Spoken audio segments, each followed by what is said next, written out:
గాథా సప్తశతి రచయిత ఎవరంటే హలుడు. ఇతడు 17వ శాతవాహన రాజు, స్వయంగా కవి. అందుకే ఇతడు ధరించిన బిరుదము టైటిల్ ఏంటంటే కవివత్సలుడు. ఓకే, మరి ఏ భాషలో రచించాడు గాథా సప్తశతిని అంటే పైశాసి ప్రాకృత భాషలో రచించడం జరిగింది.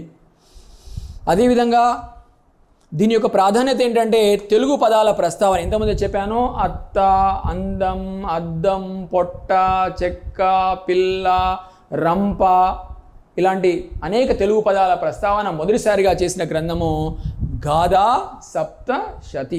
గాథా సప్తశతి అంటే ఏంటి? ఇంతకుముందు చెప్పాను, గాథ అంటే కథ, సప్త అంటే 7, శతి అంటే 100, అంటే 700 కథల సమ్మిళితమే సంకలనమే గాథా సప్తశతి.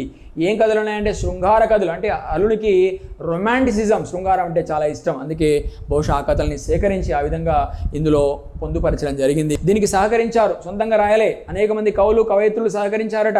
ఎవరు వాళ్ళంటే శ్రీపాలితుడు, అంబలక్ష్మి లేదా ఆంధ్రలక్ష్మి, మాధవి, రేవ, చుళ్ళువ, మకరందసేన ఇలా అనేక మంది కవులు కవయిత్రులు ఆనాడు ఇతనికి సహకరించారు గాథా సప్తశతి సంకలనంలో, రచనలో అని మనం చెప్పవచ్చు. యూపీఎస్సీ సివిల్స్ పరీక్షలు రాసే అభ్యర్థులు, అదేవిధంగా గ్రూప్ 1, గ్రూప్ 2 పరీక్షలకు ప్రిపేర్ అవుతున్న అభ్యర్థులు, ఎస్ఐఎఫ్ పోలీస్ పరీక్షలు రాసే అభ్యర్థులు తప్పకుండా శాతవాహన సామ్రాజ్యం ఫుల్ వీడియోను చూడండి.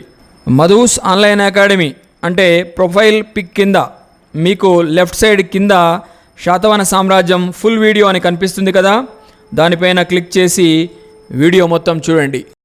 For more videos subscribe to our YouTube channel Madhu's online academy.